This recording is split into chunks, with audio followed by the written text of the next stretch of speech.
요즘 유튜브를 보면 여러분 기분이 좀 어떠신가요?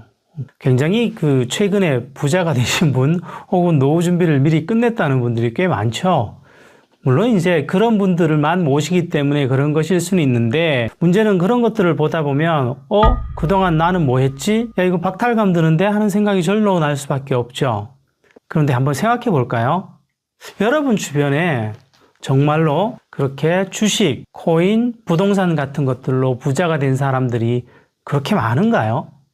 저는 보통 사람들의 노후 준비를 위한 여유를 만드는 것은 결국 그 사람이 어떤 일자리, 그리고 얼마나 오래 일을 했느냐에 달려있다고 확고한 생각을 갖고 있습니다. 사실 일은 힘들죠.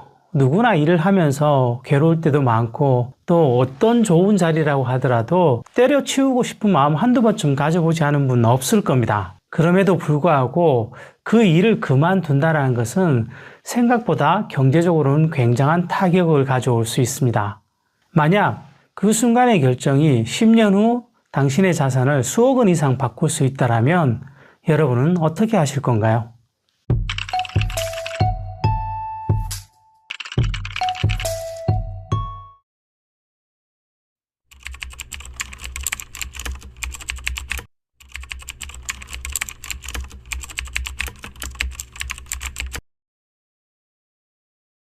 자, 여기 A와 B의 데이터가 있습니다. 인물 A는 꾸준한 저축가라고 얘기를 해보고요. 인물 B는 고연봉의 이직을 추구하는 사람이라고 생각을 해보죠. 일단 그 두 사람은 동갑으로 설정을 해보겠습니다. 그런데 사회생활의 시작은 1997년에 인물 A가 졸업하자마자 바로 시작을 했습니다. 그에 비해 인물 B는 3년 동안 좀 더 좋은 자리를 가기 위해서 공시 준비를 하시다가 결국 원하는 시험의 결과를 내지 못했다라고 가정을 해보겠습니다. 결국 A가 3년을 앞서서 출발한 것이죠.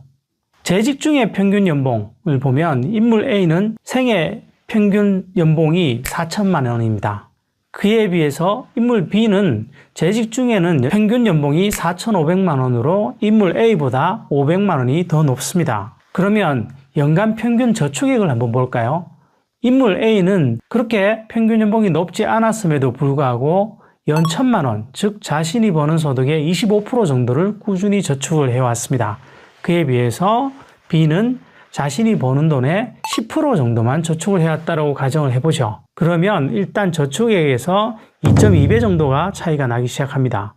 이미 앞부분에서 설명드렸듯이 3년을 늦게 들어왔는데 저축액에서도 차이가 벌어지기 시작하는 것이죠. 그리고 실제 근로기간, 이 기간은 저축기간과도 같죠. 인물 A는 1997년부터 2027년까지 31년 동안 다녔다라고 가정을 해보겠습니다. 그에 비해서 인물 B는 2000년도부터 시작했겠죠. 그런데 중간에 이직을 하는 몇 번의 과정에서 3년 정도 공백기를 가지게 됐다라고 가정을 해보겠습니다. 이렇게 되면 결국 인물 B는 1997년부터 2027년 사이를 따지면 3년 늦게 들어오고 3년 공백이 있었으니까 사실상 실제 근로기간이 25년이 됩니다. 물론 이것도 적은 기간은 아니죠. 어쨌든 좀 더 살펴보겠습니다. 그 다음에 공백기 자산 운용을 보면 인물 A는 공백기가 없습니다. 그리고 인물 B는 공백기 3년 동안 연 3천만 원씩, 그래서 총 9천만 원을 돈을 써야 했습니다. 생활비를 보충해야 하니까요. 자, 물론 두 사람 다 연복리 5%로 있는 자산을 굴렸다라고 가정을 해보겠습니다. 2027년에 누적 순자산을 보면 인물 A는 약 7억 760만 원이 됩니다. 그리고 인물 B는 약 1억 2,150만 원이 되죠. 이것만 해도 거의 5.8배 정도 차이가 납니다. 이렇게 되면 결국 인물 A는 준비된 은퇴자가 되는 것이고요. 인물 B는 노후 생활 위에 위험무효를 느끼게 되는 사람이 되는 겁니다. 당연히 인물 A는 자신이 원하는 직업을 자아 실현을 위해서 선택할 수 있는 것이고, 인물 B는 생계를 위해서 어떤 일이든 무조건 해야 되는 상황이 벌어지는 것이죠.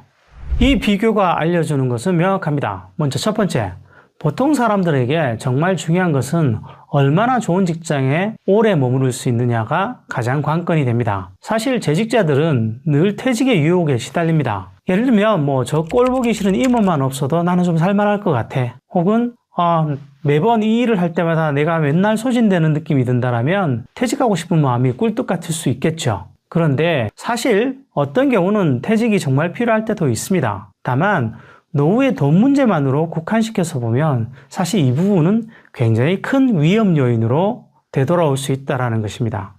보신 것처럼 꾸준한 재직 기간은 어지간한 재테크보다 훨씬 더 우리의 부를 결정하는데 큰 역할을 하게 됩니다. 저는 무조건 회사를 다니지 말라는 말은 못 드립니다. 사실 이직으로 따지면 저도 미친 듯이 이직을 했던 사람인지라 그거를 말씀드릴 수는 없을 것 같고요. 다만 이직은 반드시 어떤 대안을 갖고 움직이셨으면 좋겠다는 말씀을 드리는 겁니다. 사실 감정에 치우친 선택은 생각보다 큰 경제적 손실로 돌아온다는 것을 한 번쯤은 꼭 기억해 주셨으면 좋겠습니다. 두 번째는 고연봉의 함정에 속지 말아야 한다는 것입니다. 사실 일반적으로 생각해 보면 돈을 많이 버는 사람이 조금 더 저축을 많이 하고 훨씬 더 잘 살 가능성이 높은 것은 사실입니다. 다만 현실은 꼭 그렇지만은 않죠. 예를 들면 인물 B는 A보다 적어도 재직 중의 평균 연봉은 매년 500만 원 정도가 더 높았지만 결과로 남은 자산은 꾸준히 한 사람의 약 16% 정도밖에 되지 않는 것이죠. 자산은 사실 얼마를 버느냐보다 거기서 얼마를 남겨서 얼마나 오래 그리고 안정적으로 그 자산을 굴리느냐에 따라서 굉장히 큰 차이로 되돌아오게 됩니다. 사실 현실에서 많이 벌지만 가난한 사람은 우리 생각보다 쉽게 만날 수도 있습니다. 세 번째는 빠른 시작이야말로 10년 후의 노후를 결정할 디딤돌이 된다는 것입니다. 인물 B가 공시 준비로 방황했던 그 3년, 사실 젊으니까 그럴 수 있다고 가정해 볼 수는 있겠는데 하지만 사회초년생 때의 3년은 인생 후반전의 10년을 결정짓는 중요한 씨앗이 될 수도 있다는 겁니다. 남들보다 뒤늦게 시작한다면 쫓아가기 위해서 훨씬 더 독하게 마음먹고 고생을 해야 되는 것일 수 있습니다.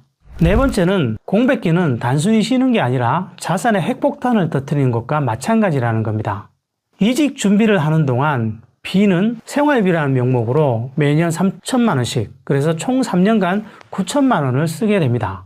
자발적 이직이었다면 아마도 실업급여도 받지 못했을 테니까요. 그런데 이때 그가 인출한 9천만 원은 단순히 그냥 9천만 원으로 끝나지 않습니다. 결국 수입이 없을 때 내가 자산을 헐어 쓰는 순간 내 노후의 안정적 자산은 그만큼 훨씬 더 뒤로 밀리게 된다는 것입니다. 5번, 저축률의 차이가 자산의 차이를 결정한다는 겁니다. 똑같이 연복리 5%로 운영을 한다고 가정했을 때조차도 A처럼 자기 소득의 연 25%를 저축한 사람과 B처럼 10%를 저축한 사람의 차이는 커질 수밖에 없습니다. 직장인에게 진짜 부유함은 어쩌면 연봉 협상이 아니라 저축률에서 결정이 나는지도 모르겠습니다. 중소기업에 다니면서 25%를 저축하는 사람이 대기업에 다니면서 10%를 저축하는 사람보다 더 나은 경우는 얼마든지 보게 됩니다. 자, 오늘의 결론을 좀 정리를 해보죠. 제일 먼저 첫 번째로 말씀드릴 것은 일자리가 최우선이라는 것입니다.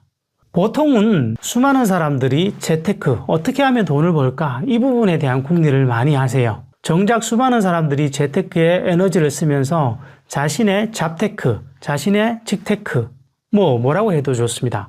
자신의 일과 관련해서 그만한 노력을 기울이는지는 좀 의문스럽습니다. 앞에서도 A와 B를 통해서 그 극단적 비교를 보셨을 텐데요.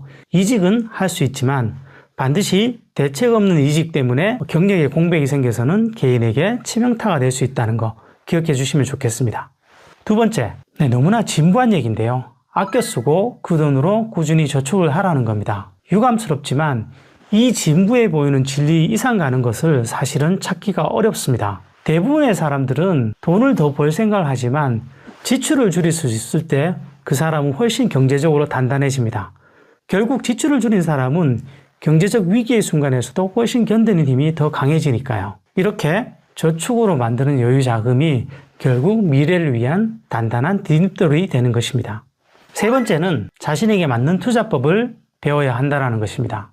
그런 유명한 말이 있었죠. 예전에 영화에서 어떤 젊은 친구가 무술 배우러 찾아왔습니다. 그랬더니 그 사부가 이렇게 얘기하죠. 너는 이걸 굉장히 잘 배우면 안 다칠 거야. 그리고 아예 무술을 안 배워도 안 다칠 거야.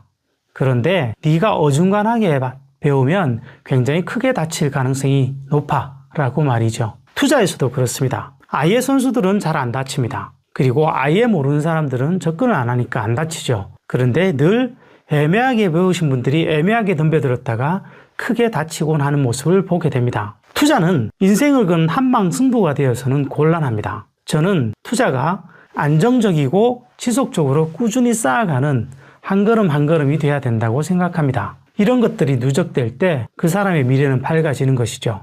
그런데 안정적인 투자법이 있냐고요? 있습니다. 우리 시대에 꽤 많이 유행하고 있는 자산 배분이나 인덱스 투자 혹은 배당 투자 정도만 해도 일반적인 투자보다는 훨씬 더 안전한 쪽에 가깝죠. 이런 것들에 대해서 충분히 공부하신다면 여러분의 안정적인 노후로 가는 길 정도는 만드실 수 있으리라 생각합니다. 네, 오늘 영상은 이것으로 마치겠습니다. 감사합니다.